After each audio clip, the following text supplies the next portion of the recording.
welcome parents. Just a few notes from me before you hear from your teacher. Firstly, welcome to what we hope will be a successful and happy, prosperous 2021 for everyone. May the Lord bless your households, your families, your businesses, your jobs, and may He protect us all and keep us safe throughout these crazy times. So the first note is times. School opens at 7 and we ask that children are here no later than 8:30 sharp. That is when all the doors close and the teachers go into their classes and they start work with their children. We ask that your children are not late for class time. This is the time when the teachers sit down and chat about their day, chat about what they're going to learn about, whether it be the theme, they do their morning prayers, they do their morning routine, which is going through the colors, going through the shapes, obviously depending on what is age appropriate. If your child is late, they miss out on a certain amount of work that is being discussed. And then eventually, after a few days of missing out on the same thing, they will eventually start falling behind. So we ask that they please be here no later than 8:30. With the COVID protocols, if your child or you is sick, we ask that you please stay at home until your doctor has confirmed that it is not COVID and or anything contagious, and then your child can come back to school. Obviously, if you have been in contact with someone that has COVID, please quarantine for 10 days. If you think that you might have COVID, please keep your child at home. Do not bring your little one to school. I know it can be hard for our working parents out there, but please, this thing will not go away if we don't all work together. We have to keep our children, our families, and our staff safe. So please be careful and be responsible. Part of growing up is bumps and bruises, and I'm sure you all know, growing up, we all had them. We had scrapes on our knees and we climbed trees. Now as parents, we have our little ones that we want to bubble wrap so that they don't get hurt. But it is part of growing up. Obviously, my staff and teachers are out on the playground, in the classrooms, and they are vigilant and they are watching your child's every move. But there are things that happen within a split second. Even just as we are trying to stop it from happening, it happens just like that. So we will try our best to prevent scratches and fallings and bump and pushes. We will always do our best to prevent that from happening to your little one. But please bear with them as they grow, that there will be bumps, there will be bruises, there will be falls, there will be pushes, there will be interactions with other children that might not go so wonderfully. And that is how they are learning to be social and what is right in a social situation. And that's where we also step in. We will always tell you what happens. And if we miss a little scratch on their leg or a bump, it's because your little one is so resilient that they have maybe fallen and we've checked and there was nothing, and then later on there was maybe a bruise. But they were so resilient that they didn't cry, they didn't show any signs of distress. So please bear with your little ones as they're growing up. As they go from class to class, they become more mature, they become more adventurous and a lot more brave. Our job is to protect them, but to also allow them to follow through with those adventures and allow them to follow through with the challenges that the playground provides. Another topic is screen time, which I'm sure all parents are very familiar with and have heard of. We ask that during the week, from Mondays to Fridays, especially during term, that you please cut down on screen time and sugar. Yes. So obviously before they come to school, if they can have a nice good breakfast, preferably some scrambled eggs or even some pre-nutro or something solid that will keep them going through the day, but something that doesn't have too much sugar, like for example a bowl of Cocoa Pops. The more sugar they have in the morning, the less they are going to concentrate in class while teacher is busy having her ring time. Whether they are 1 year old or whether they are 6. Sugar does play a big part in how their brain is developing and how their concentration is going to be for that day. Screen time does exactly the same thing. The more screen time they have, whether it be at night when they come home from school, or whether it be in the mornings. The less screen time they have, the more they'll be able to concentrate, because the more their brain is being stimulated. I know it sometimes doesn't feel like it. Being a mom myself, having your children at home with the TV off and, well, all electronics off, and letting them just play can drive you just a teeny weeny little bit crazy. But even if they are washing your walls and making the biggest of messes just so that you can do what you need to do, then let them do that. Their brains are being stimulated and are working a lot more than if you just had to put them in front of a TV. So we ask that you please cut down on screen time. It is vitally important, especially up to the age of 7. Their neurons in their brains during the first 7 years are busy working and rubbing together and forming new neurons in their brain. So the more screen time they have, the less the brain has a chance in order to carry on producing and being stimulated. Is when you get the visual aids from your teachers, especially my older age groups, my seniors, we encourage you to please put those visual aids up. Let them be up the whole year, and they will absorb whatever concepts your teacher is busy working with, instead of just putting them in front of the TV. Obviously, I'm not saying that we are in a perfect world and TV doesn't exist. Instead of maybe using sweets or buying a toy as a form of a reward, then rather use screen time as a reward. So if they've really had a fantastic week and Friday comes and they've been so good at home, they've been helping with picking up their toys, even my 2-year-olds and my 1-year-olds in Teacher Ashley's class, you can start teaching them a little bit of responsibility. We know they're still so small, and we know we want to baby them and we want to mommy them so much because they are babies. But even from just 1 year old, teach them a little bit of responsibility at home. When they finished playing with their toys, they must tidy up their toys, because the same thing is being done at school. So we prefer whatever we do at school, that it be reiterated at home. Just like the same values and principles and love that you give your children at home, you expect us to give here at school, which we do every day, and we pride ourselves in that care and that love. So we need to work together in order to make sure that our children's holistic development is complete and has had a solid foundation built in this foundation phase, in this small little stage of their life, which unfortunately they won't remember us after they leave. But our job and our sole purpose is to make sure that that solid foundation is hard and strong to carry on building the pillars that they are going to use in the primary school and high school stages. Which brings me to my next topic of working with your teachers.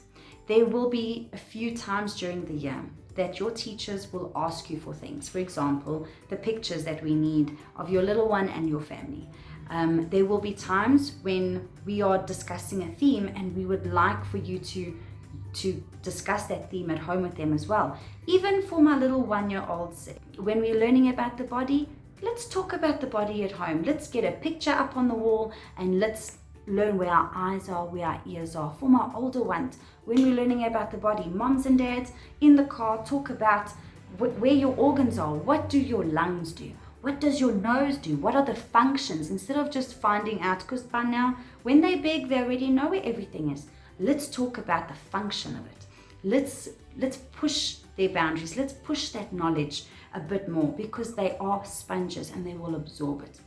During the year, your teachers are assessing every single day, from gross motor to perceptual to cognitive, social, emotional, every single area of their development. In the week that we've been open, teachers have already been able to pick up which children need a little bit of extra care in certain areas. They will be chatting with you and asking you to play games at home.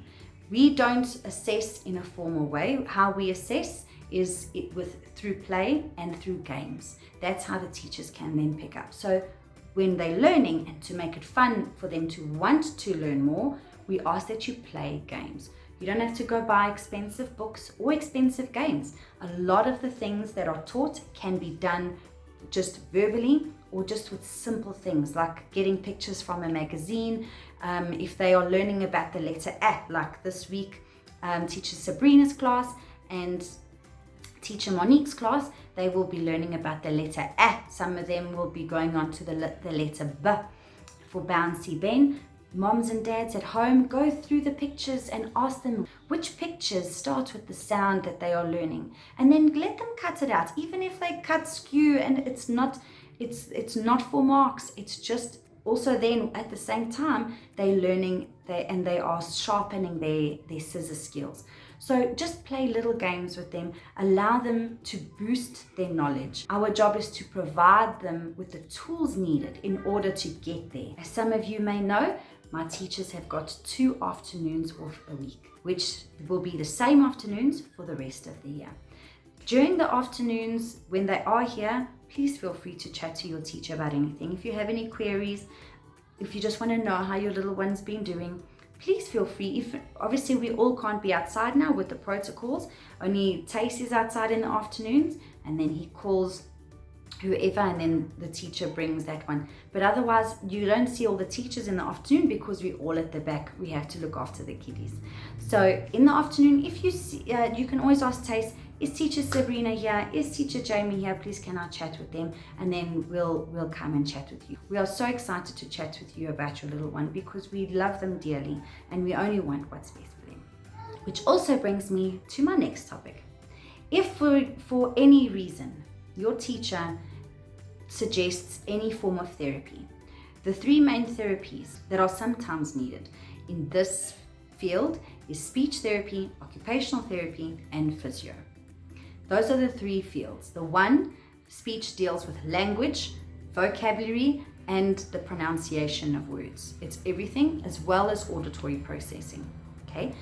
Occupational therapy deals also with auditory processing, but also mainly focuses on the body and the fine motor skills, and as well works on the cognitive skills. So if there's any concepts that your little one is battling with severely, for example, like the letters, the numbers, they aren't grasping, no matter how much the teacher is playing games, no matter how much you are playing games, the concrete and the abstract work goes hand in hand, and our teachers do them every single week. The concrete work is always done before the abstract. Abstract work is on paper. Concrete work is done with their bodies. So playing games, forming with shaving cream, with rice, with mealie meal, with going outside and forming with their bodies. That's all concrete work. Abstract work is when, after they've learned that concept with their bodies, then they go into on paper, and then they start learning how to trace, how to draw, how to, then it goes from Koki to paper. That is the abstract. Okay, so we always do the concrete first, and we ask that you do concrete as well. And the only reason we would ever recommend therapy is if they really, really need it, and we have tried everything. We have tried months of work with them, and they still are not grasping the concepts, or they are still very weak in those areas. Eventually, if we leave it for too long, we will have to play catch up. And then during that time where they have to catch up, the teacher still needs to introduce the other concepts that's on the curriculum for the rest of the year.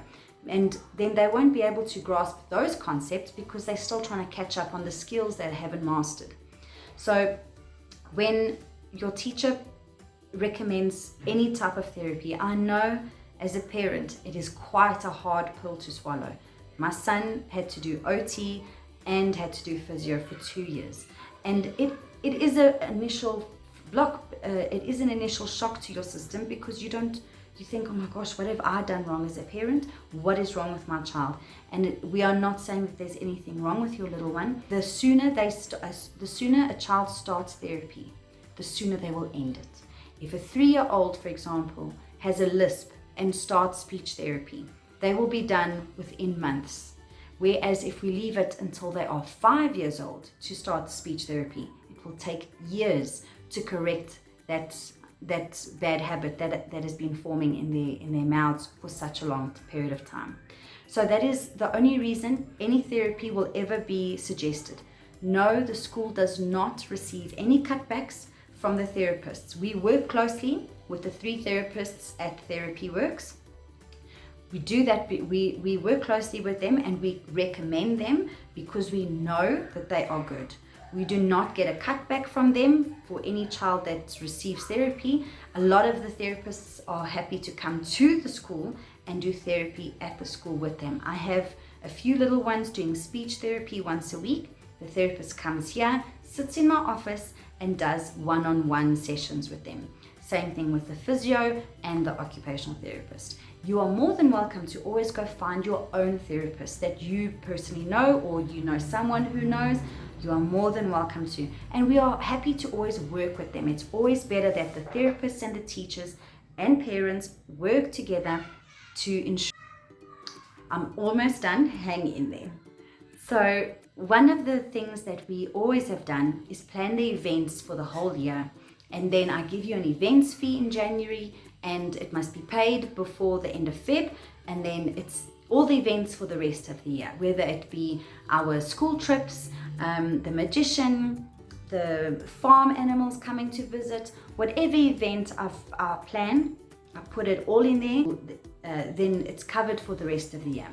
Unfortunately this year, because of the lockdown and the level 3 and the uncertainty of where this COVID situation is taking our country to, I'd rather not give you a fee up front for the whole year, just in case we have to cancel a few events. As I see we can plan an event and we are allowed to bring someone in, then I will give you the fee for that specific thing on its own, and then you just pay. So it will almost be like a pay-as-you-go situation. So that is how we're going to treat the events this year, only because with the whole uncertainty of where the country is headed with this COVID situation. With school fees, just a friendly reminder that school fees are paid in advance, not in arrears. So they are paid on or before the 7th of that month. So for example, February is coming up. The invoices will be sent out from our third-party gentleman that will be sending out on the 25th of every month. So you should have already received your February invoice. That invoice is due and for payment before the 7th of February and not by the 25th of February. I myself do not do the invoices. If you are in arrears, I just get a list and asking me to chase money, which I must be honest is the least favorite part of my job. It's the only part that I don't love. But it's obviously necessary, unfortunately, because even though this is a home and this is a loving environment, it is also a business that we need to pay salaries and pay bonds and pay water and lights. We still need all that, and without our school fees, unfortunately, we cannot pay all those wonderful things that we need. That's it from me. Your teacher is up next. She's going to be chatting to you about what she needs from you and all the wonderful things that you can expect from her and with her in her class for 2021. Good morning, moms and dads, and welcome to Grade Double Noughts. I hope you guys are very excited because this is a very, very important year for your little ones. I'm super happy to get most of my little ones back that I've had already, and I'm very excited that I have a lot of new little ones to join our little family at King's Castle.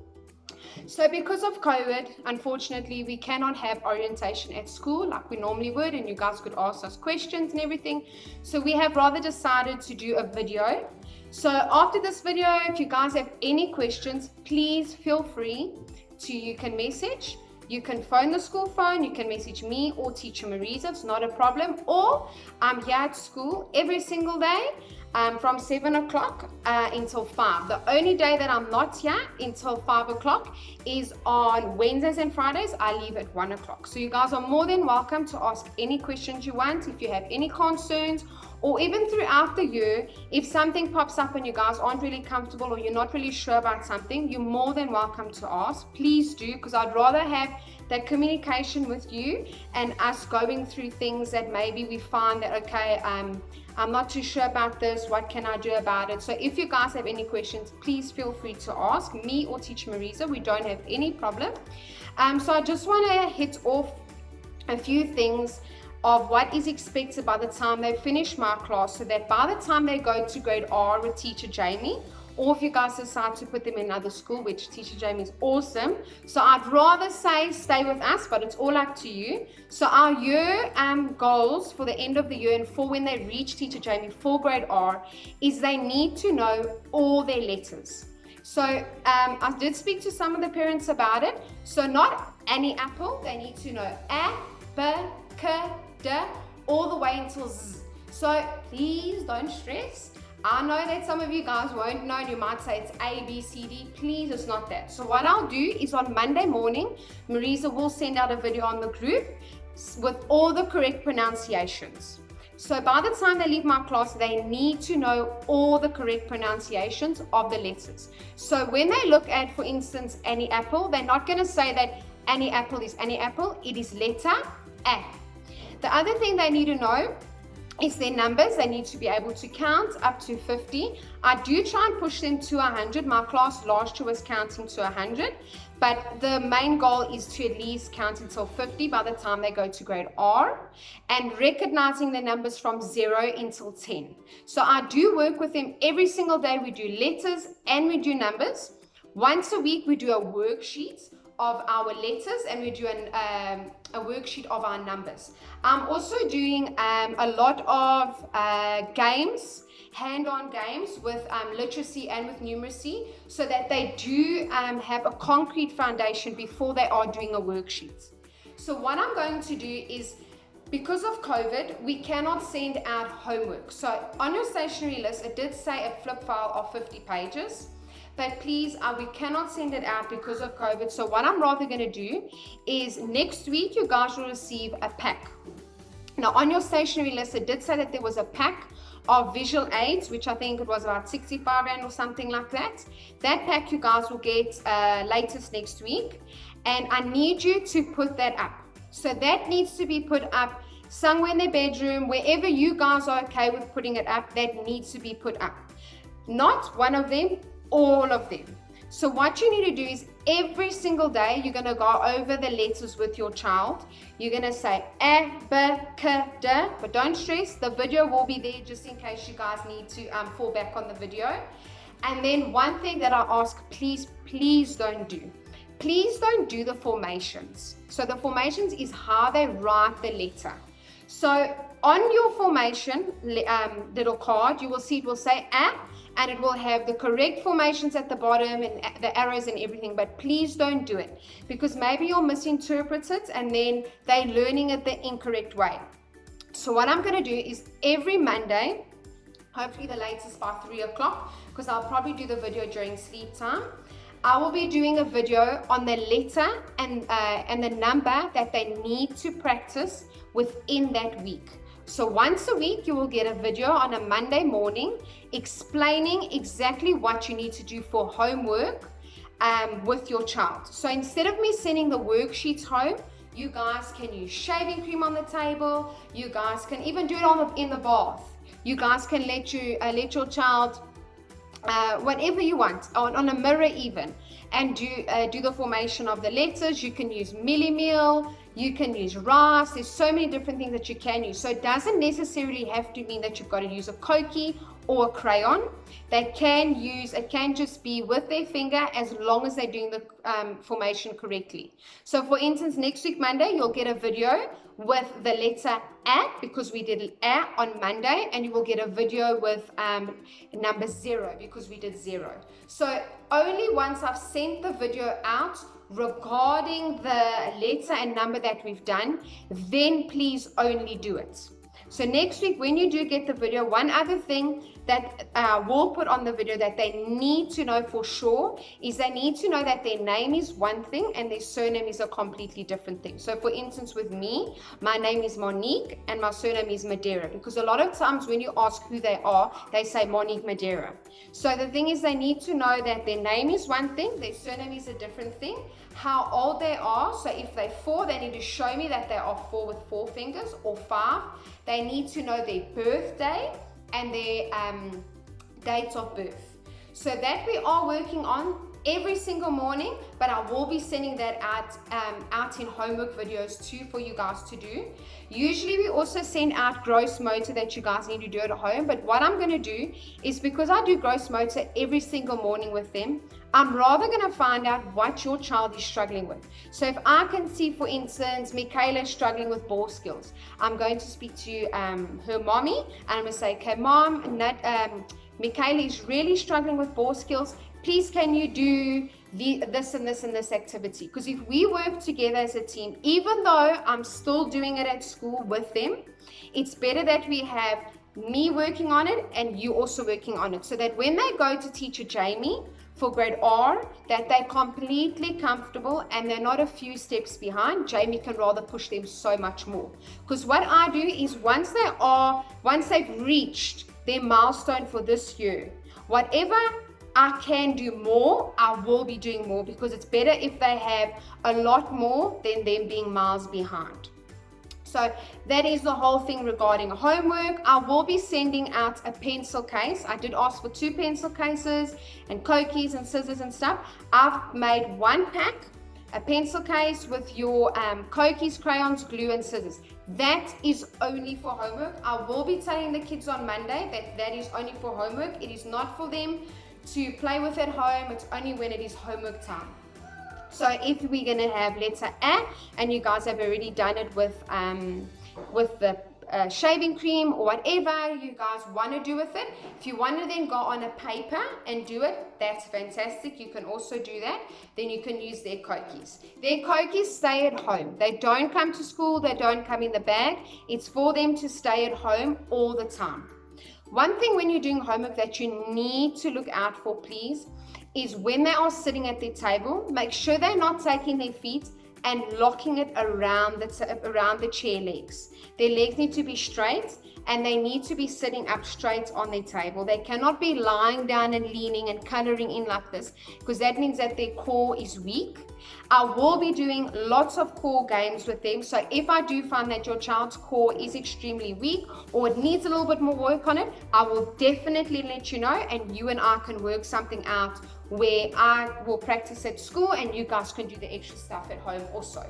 Because a lot of the time, kids will go to school and they're unable to sit and do their work, and they're unable to concentrate, and then other things come up in between, and they might say, okay, well, I think your child needs a Ritalin or something like that. And some of the times it's actually not that. It's just that your child, either their core is extremely weak, that they actually can't sit up for so long. And one other thing is eating in the morning. If they're eating sweets in the morning, they are unable to sit at the table and concentrate. So a healthy breakfast in the morning, just like Teacher Marisa said in the video, please, it is very, very important. We've got a lot of stuff going on in grade double nought. It's not like the years before. There's a lot going on so that they are ready for grade R, and they're not going to be miles behind. So please just try work on those things. Another thing that you guys please need to work on, if your child has a cokie and your child, if your child has a cokie, we need to work on their grip. So if you decide to do a worksheet with them at home, and you decide to, okay, we're gonna trace our A on the chair or on the table or on the floor with shaving cream, and then we're gonna do it on paper. There's one thing that we need to look out for. So what I'm doing with them when they do one-on-one with me, when they're by their tables, I don't, because I can't watch everyone at the same time. So what I will definitely be doing is, when we're doing our one-on-one worksheets, they need to have a tripod grip. So it's these 2 little fingers like this, and they need to be holding their cokie like this. So what I do is I fold a tissue, and I let them hold the tissue in their palm of their hand like that. So when they're writing, they only have these 2 fingers. So if they are leaning the cokie on this finger here, it is okay, but they cannot be holding the cokie with 3 fingers like that. That is not age appropriate at all. So by the time they leave my class and they go to grade R, they need to be holding the cokie like this with 2 fingers, not with 3. If they are holding it with 3, it is not age appropriate at all. Another thing that I do teach them a lot is, when we are working with our scissors, That's why I had asked for these scissors, because this is the best scissors for them when it comes to them holding the scissors, definitely for comfort. So their thumb goes in the one hole, and then their 3 fingers in here, and most of them can actually fit all their fingers in here. So the one thing that I tell them all the time is that your paper is like a steering wheel, like mom and dad's car. So what we do is when we cut, we don't lift our arms up like that, because we're not little ducks. So what we do is we have our paper, and when we cut, our arm is down and we turn our paper around. So if they're cutting at home, make sure that they're using their paper as a steering wheel of the car and they're turning it, not them actually turning the scissors like this to cut. So those are 2 things that you guys can definitely work on at home already when you guys are doing stuff with your kids. Please, if you have questions and I haven't explained it properly, please feel free to ask. It's just things that are very important, because if your child is lifting like this to cut, it is incorrect and they will struggle to cut. If they are cutting like that now, it's just better that we cut the habits already, and we rather teach them that this is our little steering wheel and we turn our car all the way around. Another thing that we need to work on a lot is if your child is mispronouncing a word, please, please, please, I beg you, just correct them. Don't make a big deal about it. Just correct them, because a lot of the times when kids go to school or something and they're mispronouncing words, the teachers sometimes refer them to speech, and sometimes it's not a speech problem, it's just that they have the habit of always mispronouncing the words. So if they are mispronouncing the words, just help them. Don't make a big deal, like I said, just so that they are comfortable, and you just say, okay, we don't say it in this way, we pronounce it this way, just so that they do know that they can pronounce the word correctly. So it's just to help them a little bit. The other thing I wanted to talk to you about is independence. So now in the morning, your kids have been doing fantastic because they're walking by themselves. I have taught them that when they come to the class, they must put their bag in their locker, their bottle on top of the table. So sometimes if they go home and their bottles aren't in their bag, sorry, they might have left it in the classroom, but don't worry, because we'll definitely wash it and just put clean water in.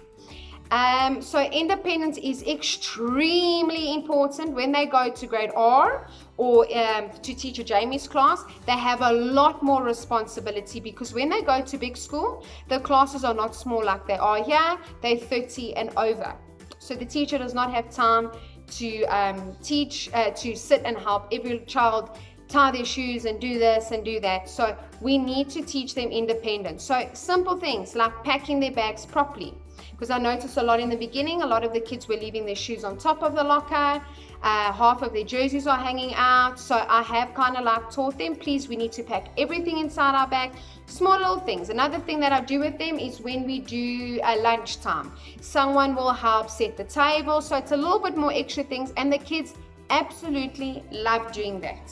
So if you can give them little chores at home, that would be absolutely fantastic. Like maybe even taking all the laundry clothes to the washing machine, or helping make the bed. Now I know they won't make the bed perfect, but just little things like that will really, really help their independence. Regarding sleep time, so they are being stimulated at school a lot. So even though they're at home and they don't sleep and they don't have nap time, at school, there is a lot of stimulation from 12:30 until 12 o'clock, until half past 11. They are stimulated that whole time.